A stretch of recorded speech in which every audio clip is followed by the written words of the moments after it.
Cara menemukan kata kunci pada bacaan yang terdapat pada teks non-fiksi. Sebelumnya, kita harus tahu dulu apa itu kata kunci. Kata kunci itu adalah sebuah kata yang mewakili informasi penting yang terdapat dalam sebuah kalimat, alinea, hingga teks. Jadi, artinya di sini sebuah kata yang benar-benar penting pada sebuah bacaan. Dan yang mewakili seluruh bacaan itu yang dinamakan dengan kata kunci. Jadi, bagaimana cara menemukan kata kunci pada bacaan? Pertama, kita bisa melihat kata kunci ini pada kata yang sering muncul di bacaan atau kata yang sering diulang. Alasannya, karena kata-kata yang sering diulang menunjukkan bahwa kata itu sangat penting. Kita bisa menemukan kata kunci itu dalam sebuah ide pokok paragraf.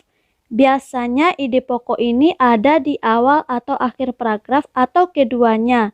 Seperti yang telah kita bahas pada semester 1, bahwa ide pokok itu jika dia berada di akhir ada kata penghubungnya, seperti kata-kata jadi, oleh karena itu, oleh sebab itu, dan dengan demikian.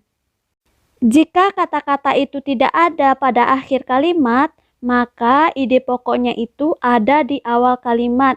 Jadi dari sinilah kita bisa menemukan kata kunci. Selanjutnya, kata kunci itu biasanya diganti dengan makna yang sama pada kalimat yang lain. Tujuannya untuk menghemat kata. Setelah kita tahu cara menemukan kata kunci, maka sekarang kita akan lakukan latihan soal. Kita baca dulu teks di halaman 24. Teks itu berjudul Bentuk Kepedulian Remaja Terhadap Lingkungan. Dari judul teks tersebut, kita sudah tahu informasi atau kita sudah bisa memperkirakan informasi apa yang terdapat pada sebuah teks. Sekarang kita baca judulnya di halaman 24 ya, buku Kemendikbud. Bentuk kepedulian remaja terhadap lingkungan.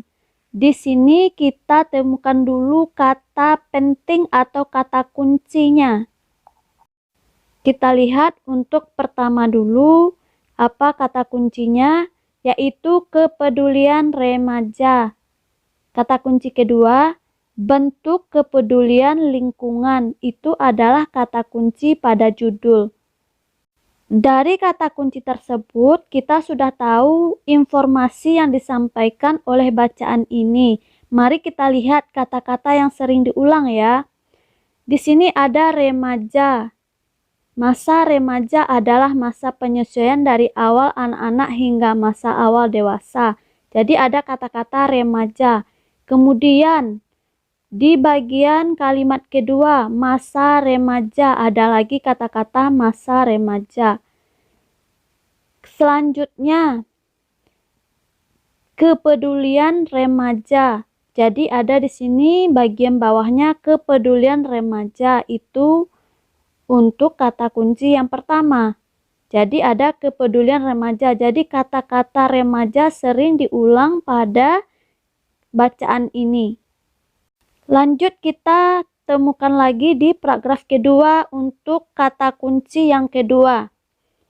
Di sini ada lagi kata kunci remaja peduli lingkungan.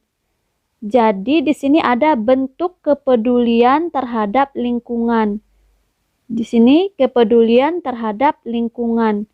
Jadi bentuk kepedulian remaja terhadap lingkungan. Apa kegiatan yang dilakukan oleh remaja itu? Ada 4 kegiatan yang dilakukan di sini. Informasi yang disampaikan adalah bentuk kepedulian remaja terhadap lingkungan. Apa peduli remaja terhadap lingkungan? Apa yang dilakukannya? Nah, yang dilakukannya ada yang pertama kegiatan reboisasi di lahan gundul. Kedua, pengadaan tempat pembuang sampah secara bersama-sama. 3. Penanam pohon di sekitar pekarangan rumah. 4. Berhemat air dalam kegiatan sehari-hari.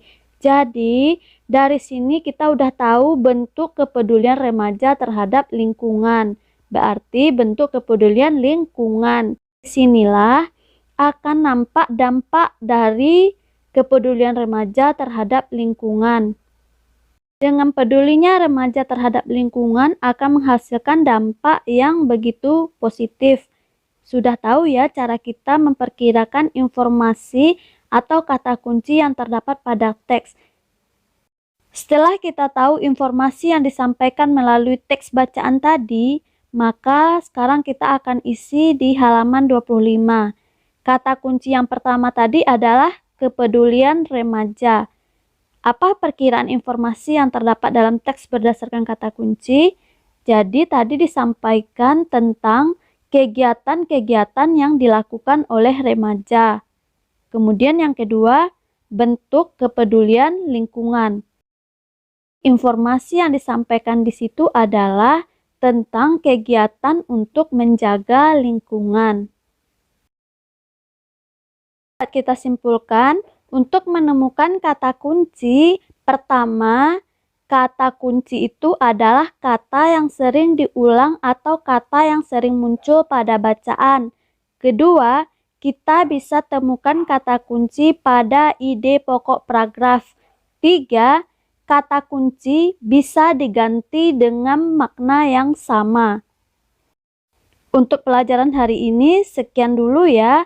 Mohon maaf atas segala kekurangannya. Dan jangan lupa di subscribe channel ini serta share sebanyak-banyaknya agar banyak yang tahu.